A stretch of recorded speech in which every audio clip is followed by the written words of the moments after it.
శ్రీమాత్రే నమ. జయ గురు దత్తాత్రేయ నమ.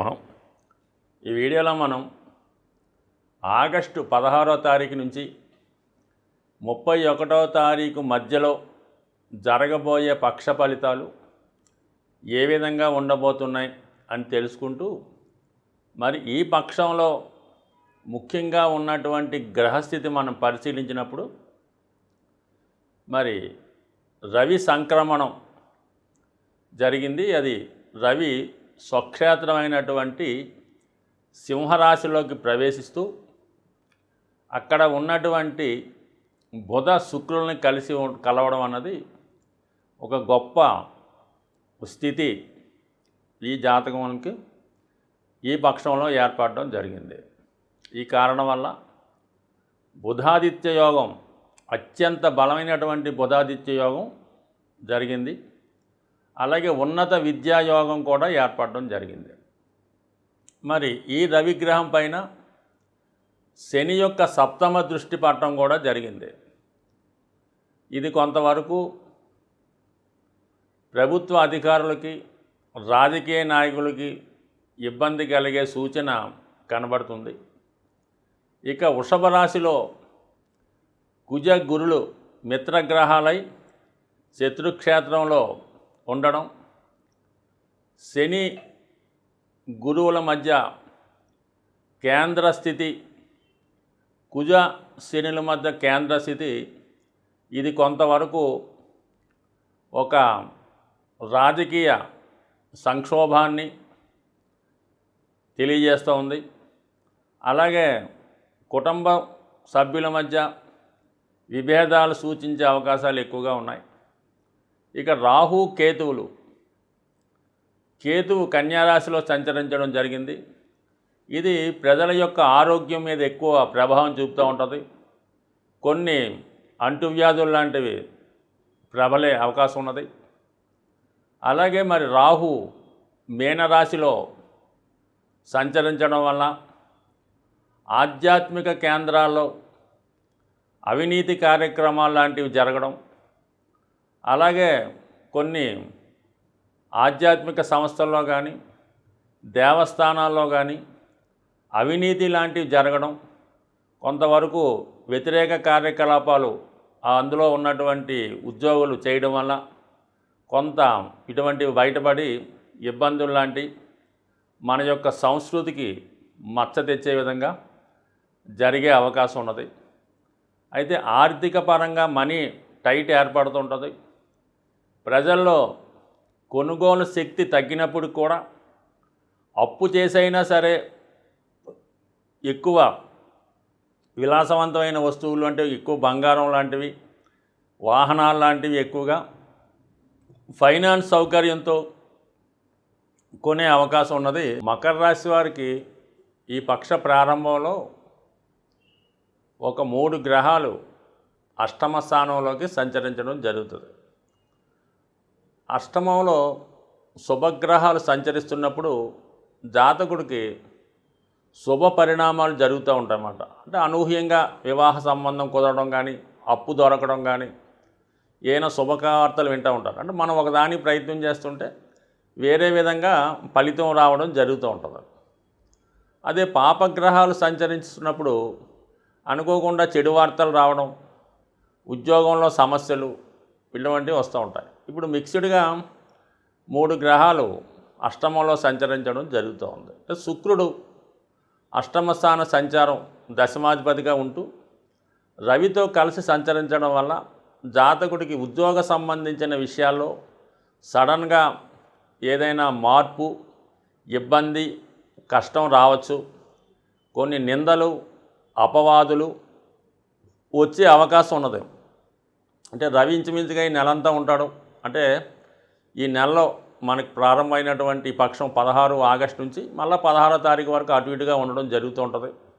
సో ఈ సమయంలో మాత్రం ఖచ్చితంగా ఉద్యోగపరంగా జాతకుడికి ఇబ్బందులు లేదా అధికారులతో విభేదాలు, అనుకోకుండా అవమానం లాంటివి జరిగే సూచనలు ఉన్నాయి. మరి వృత్తిలో మార్పు రావచ్చు, సడన్గా లీవ్ పెట్టచ్చు, లేదంటే వేరే ప్రాంతానికి ట్రాన్స్ఫర్ అవ్వచ్చు. ఈ విషయంలో కొంతవరకు జాతకుడు ఉద్యోగ విషయాల్లో జాగ్రత్తగా ఉండండి. అధికారులతో ఏ విధంగా కూడా విభేదాలు పెట్టుకోవద్దు. ఈ విధంగా ఉంటే మరి సడన్గా మీ కుటుంబంలో పెద్దవారికి ఏదో ఒక అనారోగ్య సమస్యలు లాంటివి రావడం వల్ల కూడా కొద్దిగా మీకు ఆందోళనకు గురి కావచ్చు.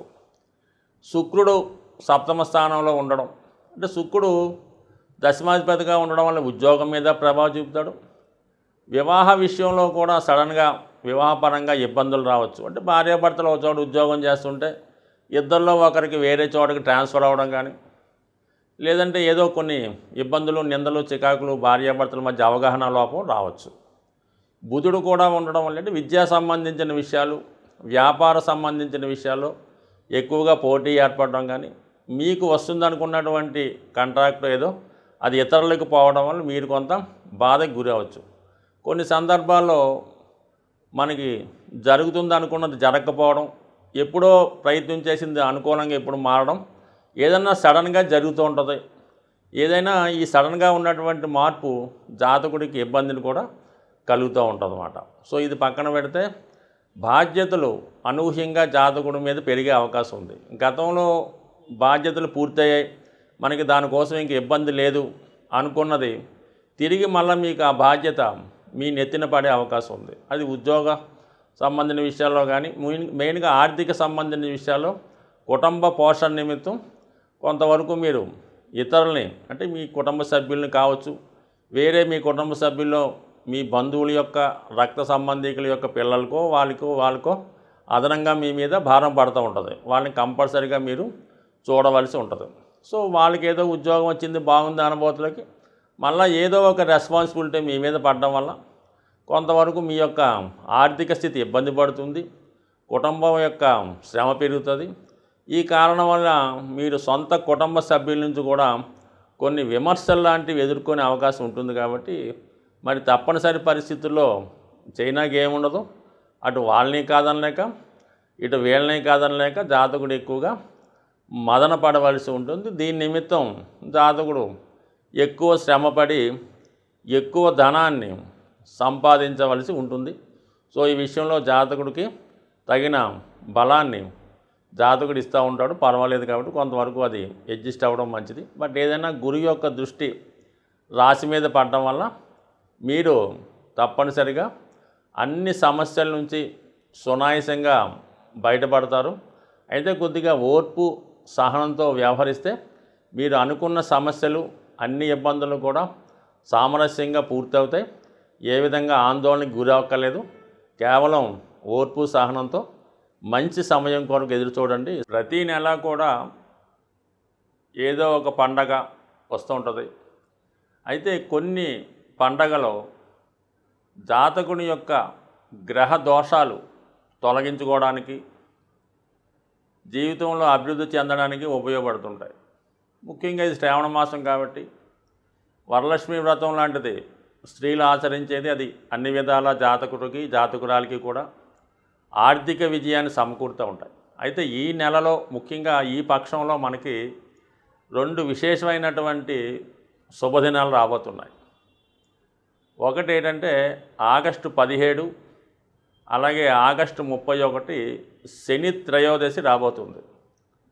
ఈ పండగ జాతకుడు ఏ రాశివారైనా శని యొక్క ప్రభావం నుంచి బయటపడడానికి, శని ప్రభావం అంటే కేవలం గోచారరీత్యా శని యొక్క ప్రభావం కాకుండా వ్యక్తిగతంగా ప్రతి వ్యక్తికి కూడా శని యొక్క ఇబ్బందులు కొన్ని ఉంటాయన్నమాట.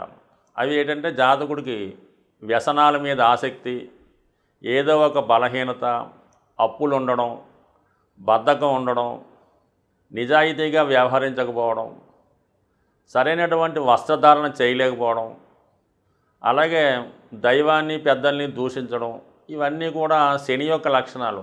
ఈర్ష్య, అసూయ, ద్వేషం, కోపం ఇవి కూడా శని యొక్క ఇబ్బందులు అన్నమాట.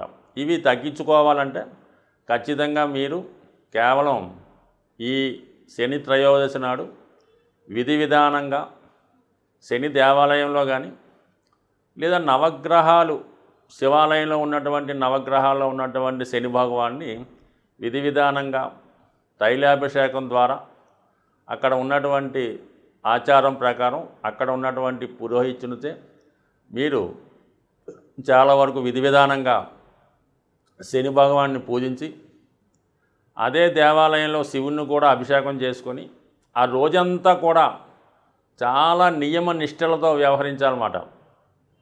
ఆయిల్తో చేసిన పదార్థాలు తినకూడదు, ఇంకా ఉల్లిపాయ వెల్లుల్లిపాయ ఇంకా అటువంటి అసలే వద్దు. ఎవరు ఎంత బలవంతి పెట్టినా కూడా ఎటువంటి మత్తు పానీయాలకు కానీ అలాగే ఇతర ఆహార పదార్థాలు ఎట్టి పరిస్థితుల్లో కూడా ముట్టుకోవద్దు. మనం పూజ చేసిన ఉదయం నుంచి మర్నాడు సూర్యోదయం అయ్యేదాకా కూడా భూమి మీదే పడుకోవాలంటే కింద పడుకోవాలి.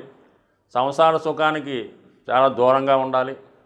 ఎటువంటి చెడు ఆలోచన లేకుండా దైవ సంకల్పంతో వీలైతే హనుమాన్ చాలీసా, విష్ణు సహస్రనామం పారాయణ చేస్తూ అది ఏదైనా ఫ్రూట్స్ ఆహారంగా తీసుకొని ఆయిల్ లేని తింటూ ఆ ఒక్కరోజు గడిపితే ఖచ్చితంగా మీకు శని యొక్క అనుగ్రహంతో మీ బలహీనతలు, మీ రుణాలు, ఇది విద్యార్థులకు కూడా చాలా జ్ఞాపక శక్తిని పెంచి బద్ధకాన్ని తగ్గించే విశేషమైనది. ఈ 2 రోజులు చేయక్కర్లేదు, కనీసం ఆగస్టు 17 కానీ 31 కానీ చేస్తే సరిపోతుంది. వీలుంటే 2 చేసుకుంటే చాలా బలం ఎక్కువగా ఉంటుంది అన్నమాట. ఒక దాంట్లో చిన్న పొరపాటు ఉన్నా రెండో దాంట్లో దాన్ని సరి చేసుకోవచ్చు.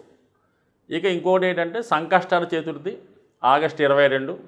ఇది కేతు ప్రభావం నుంచి తప్పించే ప్రయత్నం జరుగుతూ ఉంటుంది. అంటే కేతు వైరాగ్యానికి కారకుడు, ఏదొచ్చినా కూడా చేయదాకా రాదన్నమాట. అటువంటి వారు ఈ సంకష్టహర చతుర్థి రోజు విధి విధానంగా గణపతి హోమం కానీ గణపతికి అభిషేకం చేయడం వల్ల సాయంకాలం చంద్రోదయం అయ్యేంత వరకు కూడా ఉపవాసం ఉండి దాని తర్వాత విధి విధానంగా భగవంతుని ప్రసాదం తీసుకొని ఆ రోజు కూడా నియమంగా ఉంటే ఖచ్చితంగా ఈ నెలలో ఈ పక్షంలో వచ్చినటువంటి ఇది ఆచరించడం వల్ల మరి జాతకంలో ఉన్నటువంటి సమస్త సకల దోషాలు సంపూర్ణంగా అయ్యే అవకాశం ఉంది. ఇది ఏ రాశితో సంబంధం లేదు, అందరూ చేసుకుంటే మంచిది. స్వస్తి.